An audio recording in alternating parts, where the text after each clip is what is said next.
Hola, ¿qué tal? Muy buenas tardes a todos. Soy Mauricio Weintraub y estamos aquí una vez más, un miércoles más, en el ciclo Temas Humanos desde la mirada de las escenas matrices. Como siempre, agradeciéndoles el acompañamiento a todos ustedes en lo que ya es nuestro 13º encuentro. Es decir, son 13 encuentros, hoy es el número 13, en el que estamos transitando media hora todos los miércoles para comentar algunos de los temas que nos competen en tanto humanos y comentarlos desde esta mirada, desde la mirada de las escenas matrices. La idea es siempre ir dando vueltas dentro de nuestra mirada para poder ampliar justamente cuál es el constructo teórico, de qué está hecha la teoría de la mirada de las escenas matrices, que como yo siempre digo, es una teoría espiralada, es decir, se pasa varias veces por los mismos puntos, desde distintos lugares, y se pasa varias veces porque cuando uno vuelve a pasar y vuelve a pasar, uno no es el mismo. Entonces, lo que alcanza a ver tampoco es lo mismo. La mirada de las escenas matrices es, como siempre digo, una mirada psicoterapéutica, una mirada al paciente del espacio psicoterapéutico, una mirada también hacia el propio psicoterapeuta y una mirada al vínculo. En escenas matrices no tenemos una división tajante entre terapeuta y paciente. En un sentido estamos todos en el mismo camino.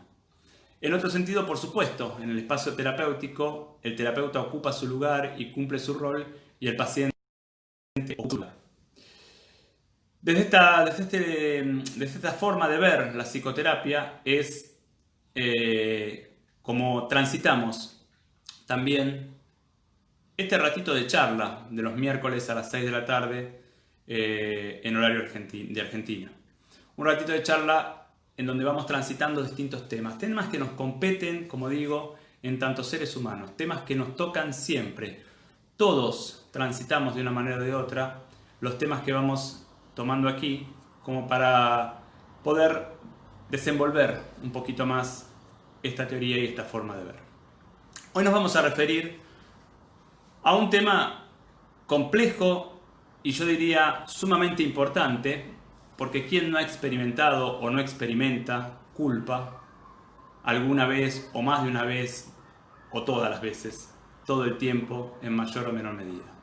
Nos vamos a meter con la culpa para intentar, como siempre digo, comprenderla un poquito más. Porque desde la mirada de las escenas matrices, si bien el psiquismo humano, si bien las emociones, si bien los vínculos no son comprensibles 100%, por supuesto, hay toda una zona del psiquismo y del aparato emocional y de lo vincular, hay toda una zona que queda más allá del entendimiento. Si bien esto ocurre, también es cierto que hay toda una zona que sí corresponde a la comprensión y al entendimiento racional.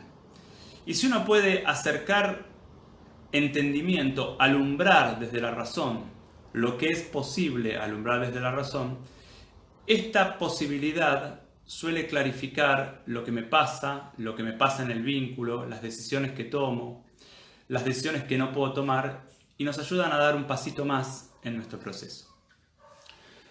Antes de empezar o de meternos de lleno en el tema que hoy nos toca, siempre me gusta tomar algunas de las preguntas que nos acercan en la semana. Por suerte son varios los que nos acercan comentarios y preguntas. Y voy a tomar hoy la pregunta de Diego, que me dice: ¿en qué se parece y en qué se diferencian las escenas matrices con el psicoanálisis? Es parecida la pregunta a la que habíamos dejado la semana pasada con relación a las constelaciones familiares, pero ahora con respecto a la teoría psicoanalítica. Es decir, ¿en qué se parece la mirada de las escenas matrices y en qué se diferencia de la teoría psicoanalítica básicamente freudiana? Lo primero que voy a decir es que las escenas matrices toman muchísimo del psicoanálisis, muchísimo del psicoanálisis. Freud es quizás, bueno, es una opinión personal, pero Freud es como el gran gigante a partir del cual todos nos apoyamos y a partir del cual miramos un poquitito más o miramos lo que queremos mirar, pero digamos, Freud es un punto de referencia ineludible y es un punto de partida para el trabajo de todo psicoterapeuta, por lo menos en mi opinión.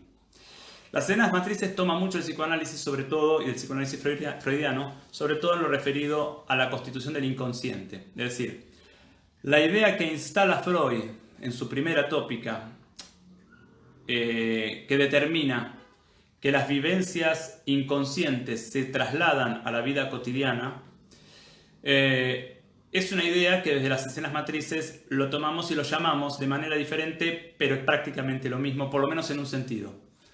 Digamos, lo que Freud llama escenas traumáticas infantiles, nosotros podríamos llamarlo las escenas matrices. Es decir, las escenas matrices son las escenas de la infancia en donde se ve la vinculación entre el nene y los padres. Las escenas matrices no son siempre traumáticas, digo, toda escena traumática es matriz, pero no toda escena matriz es traumática.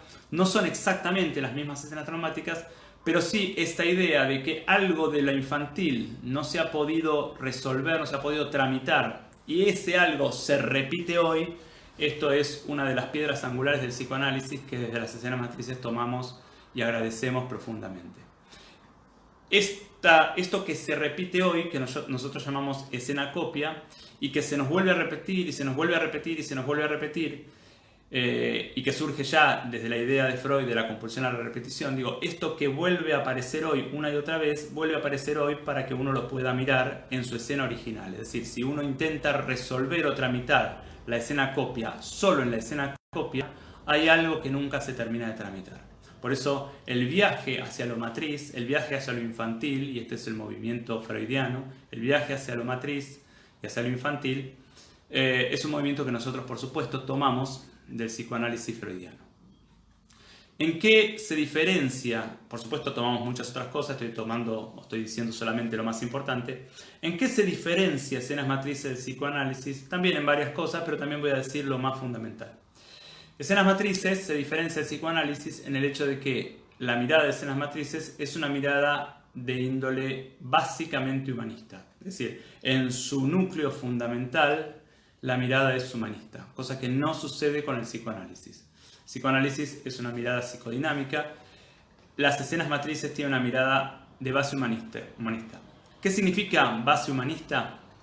Como hemos dicho en otras charlas, que para las escenas matrices, o mejor dicho, para los humanistas, el hombre es básicamente bueno, fundamentalmente bueno, nace bueno, y cada vez que se hace daño a sí mismo o a otros, es porque está desencontrado, y habrá que ver cómo se desencontró para ayudarlo a encontrarse, está desencontrado de esta bondad esencial. Aquí sí nos diferenciamos del psicoanálisis freudiano, porque Freud trabaja más con impulsos agresivos, sobre todo agresivos sexuales, y desde la mirada de las escenas matrices, lo agresivo también tiene que ver con un movimiento de defensa saludable en el sujeto, o tiene que ver con un quantum de más, justamente por no poder respetar o reencontrarse con esta bondad esencial. ¿Por qué se cierra un sujeto? Digo, un ser humano nace abierto y bueno. ¿Por qué se cierra? Porque en esta apertura ha sido lastimado. Entonces empieza a elaborar una serie de mecanismos para cerrarse, y estos mecanismos, si se mantienen de esta manera, después le dificultan el contacto con la vida. Digo, para decir un ejemplo y cerramos ya esta pregunta, es como si uno tiene que ir a la guerra y entonces se viste como para ir a la guerra, se arma como para ir a la guerra, se coloca su traje, su ametralladora para ir a la guerra. Una vez que termina la guerra, sale e intenta seguir viviendo en el mundo con el mismo traje. Digo, esto mismo que quizás lo salvó en la guerra y le permitió salir, después le dificulta el vínculo con los otros, porque ve enemigos donde no hay, porque ve lucha donde no hay, etcétera, etcétera, etcétera. En esto se diferencia la mirada de las escenas matrices del psicoanálisis, y justamente esto está en la base de esta mirada. Nos vamos a meter ahora sí en el tema que nos compete hoy, que es, como digo, la culpa. Y lo primero que tratamos de hacer en general es definir qué es la culpa. Y para esto vamos a decir que en realidad la culpa uno la puede mirar de dos maneras a la vez. Por un lado es una emoción, o uno podría decir que parece ser una emoción, para decirlo exactamente. Y parece ser una emoción de las denominadas secundarias. Hasta ahora hemos hablado casi exclusivamente de las emociones primarias, las hemos dividido en placenteras y displacenteras. Los que nos vienen siguiendo saben de qué estoy hablando. Las placenteras son dos, básicamente amor y alegría. Las displacenteras son tres, tristeza, miedo y enojo. Estas son las primarias, son como los colores primarios.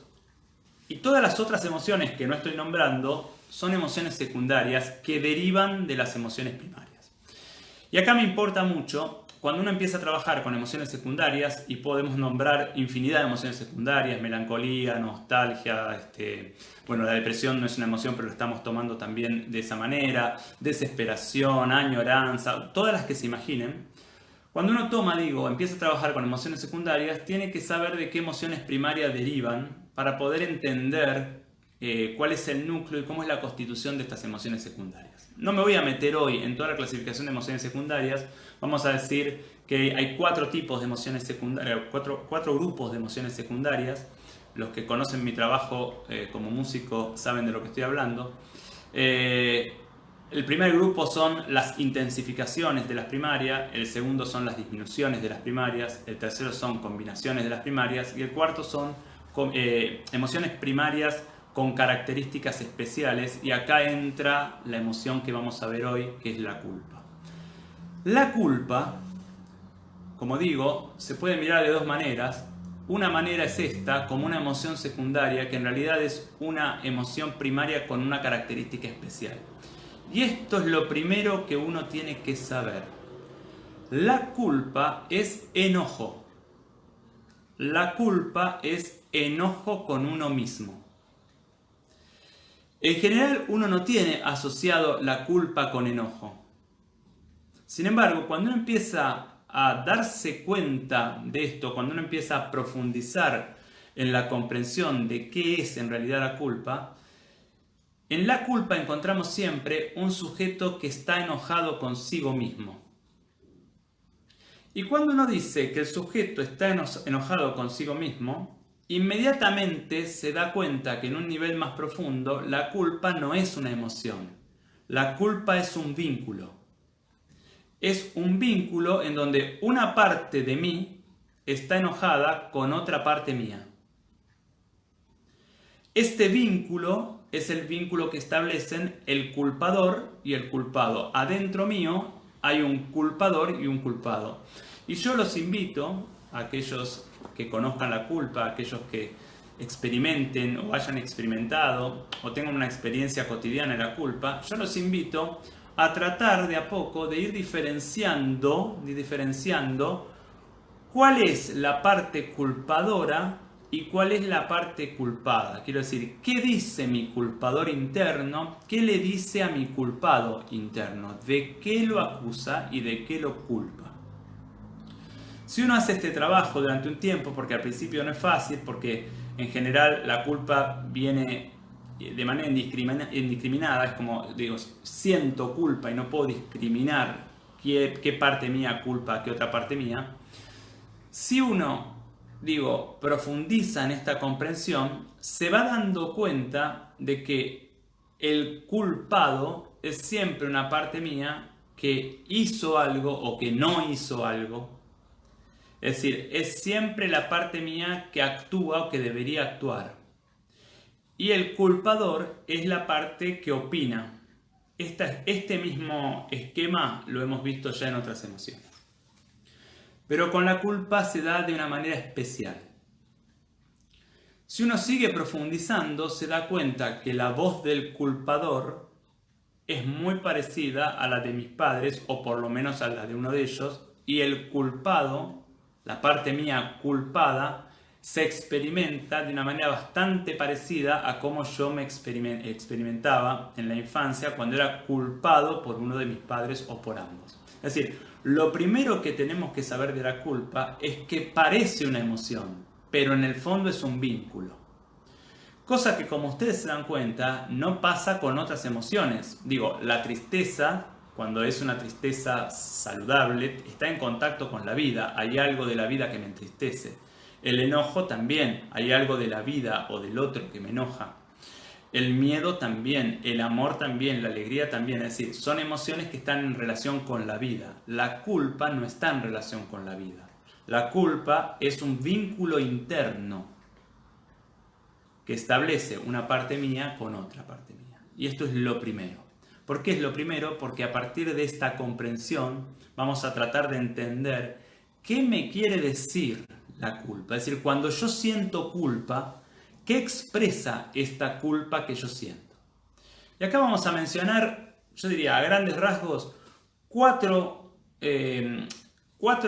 significaciones que tiene o significados, mejor dicho, cuatro significados que tiene la culpa. Es decir, cuando siento culpa, yo lo puedo significar de cuatro maneras diferentes. Y en algunos casos incluye más de una manera. Pero vamos a ir recorriendo las cuatro maneras para que cada uno pueda como ir encontrándose más o menos en alguna de estas o en más de una. Lo primero que expresa la culpa es, muchas veces, un enojo que no me permito hacia el otro y que entonces me vuelve hacia mí. Digo, ustedes se acuerdan cuando nosotros veíamos enojo en alguna de las charlas, que muchas veces lo que pasa con el enojo es que por una cuestión familiar, cultural, social o de valores o como lo quieran llamar, a uno le parece mal enojarse con el otro. Y entonces comienza a elaborar diferentes estrategias internas, en general inconsciente, para no enojarse, en realidad para no contactar con el enojo. A esto uno lo llama no enojarse. Una de las cosas que suele pasar cuando uno tiene muy dificultado el enojo, es decir, cuando lo tiene muy poco validado y cuando no se permite contactar con el enojo hacia el otro, es que este enojo que la acción del otro me genera, porque la acción del otro, si me invade, me genera un enojo, este enojo que no tengo permitido hacia el otro, uno diría, rebota y me vuelve hacia mí. Es como si uno tiene una manguera y le tapa el orificio de salida. El agua no desaparece, el agua se acumula y va a salir por algún lado. En la culpa, una de las maneras de la culpa, uno de los significados de la culpa es cuando no me permito enojarme con el otro y entonces este enojo vuelve hacia mí. Digo, si cuando viene mi pareja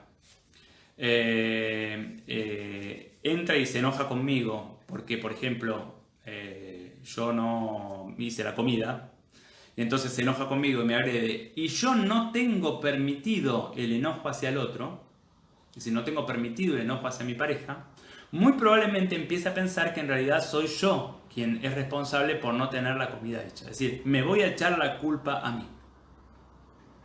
Esto es lo primero, el primer significado de la culpa.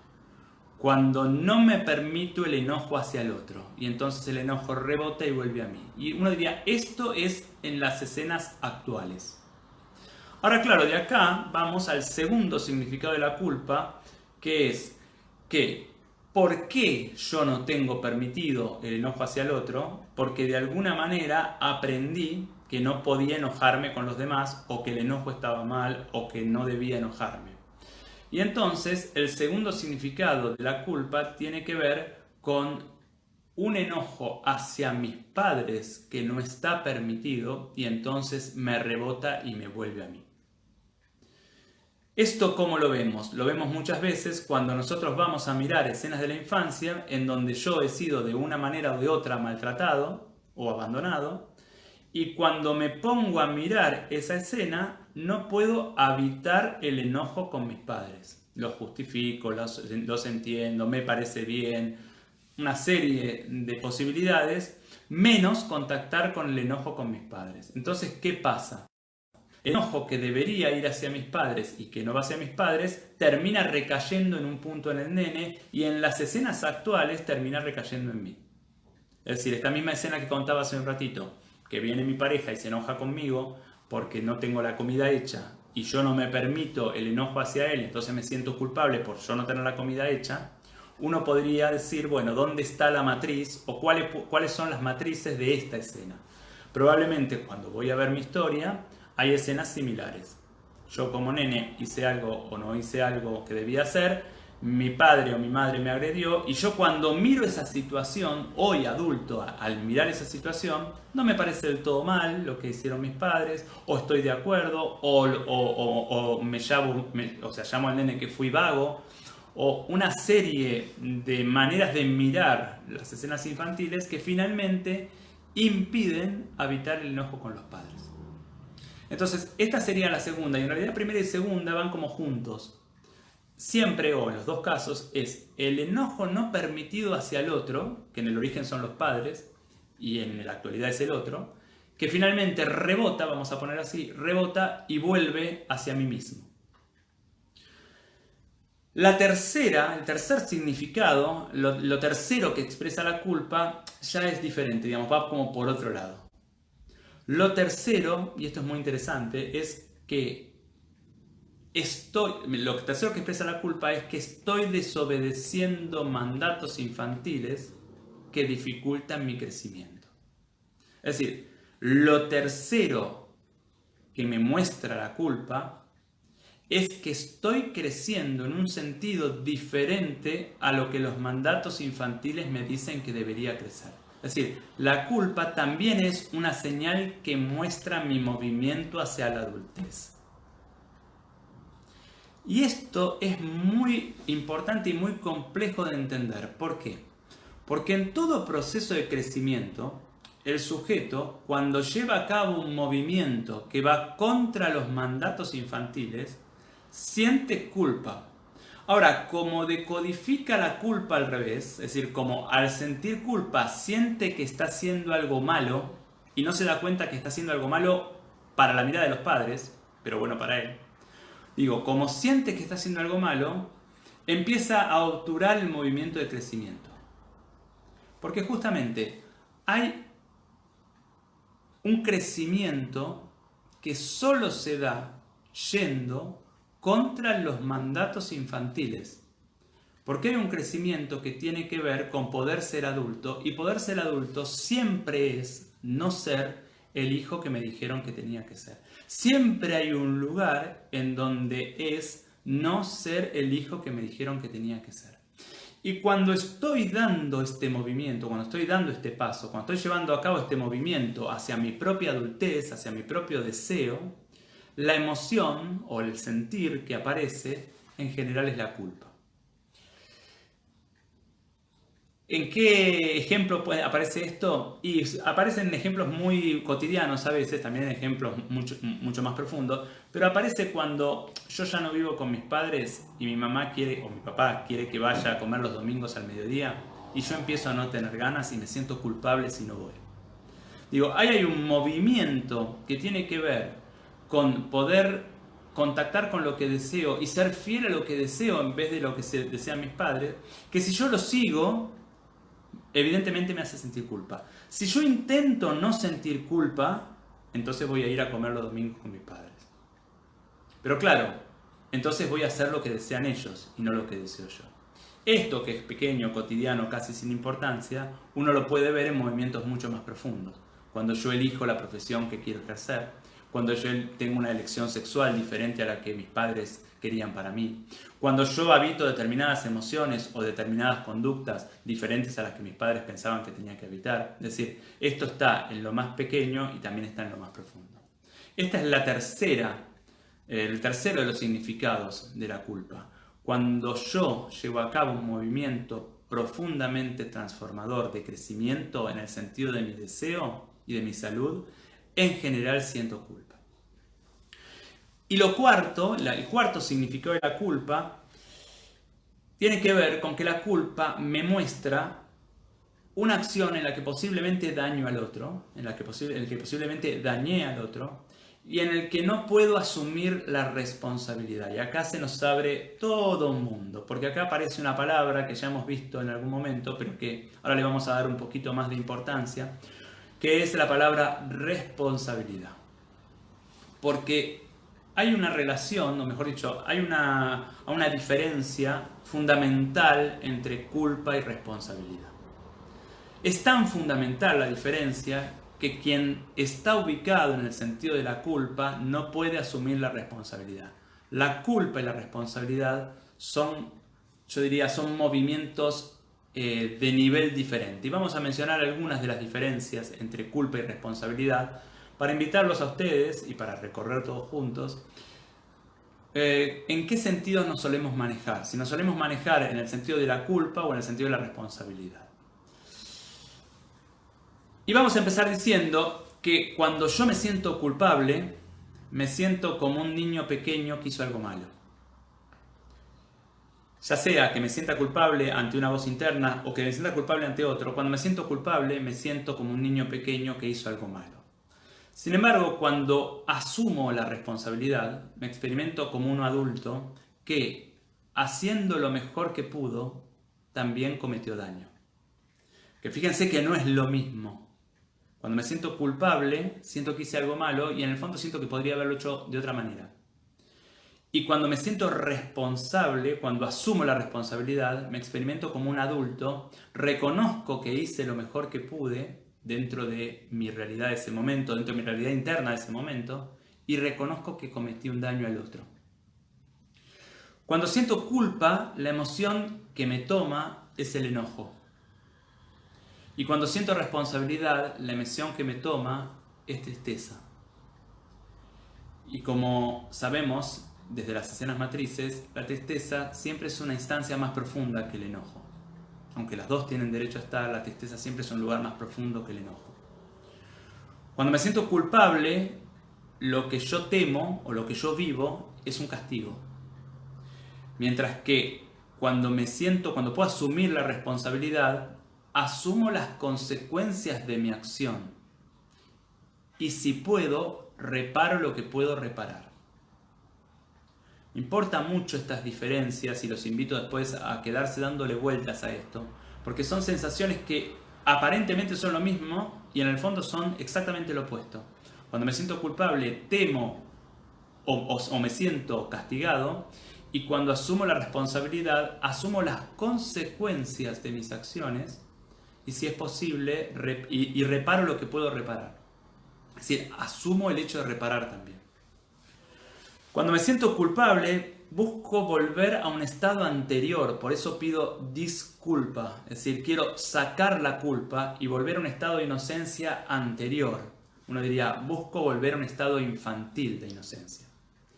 Mientras que cuando asumo la responsabilidad, busco aprender, asumir las consecuencias, reparar y no pretendo volver a un estado anterior. Asumo con adultez que mi acción modifica en algún punto al vínculo.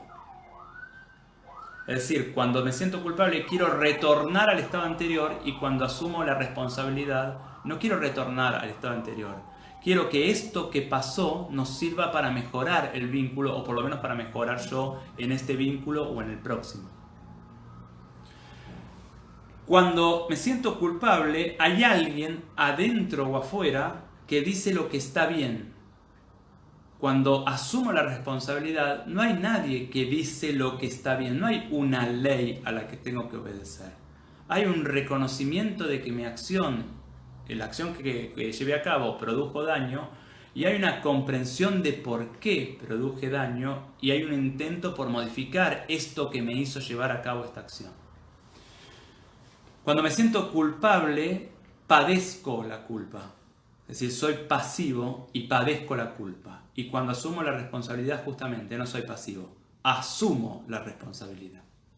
Y finalmente, la culpa impide el crecimiento, porque a lo sumo podré ser culpable y castigado y pagaré el castigo, pero no creceré. La responsabilidad posibilita el crecimiento. La culpa corresponde al estadio infantil, porque siempre que hay culpa hay un culpador, y el culpador de una manera u otra siempre es papá o mamá. La responsabilidad posibilita el estadio adulto.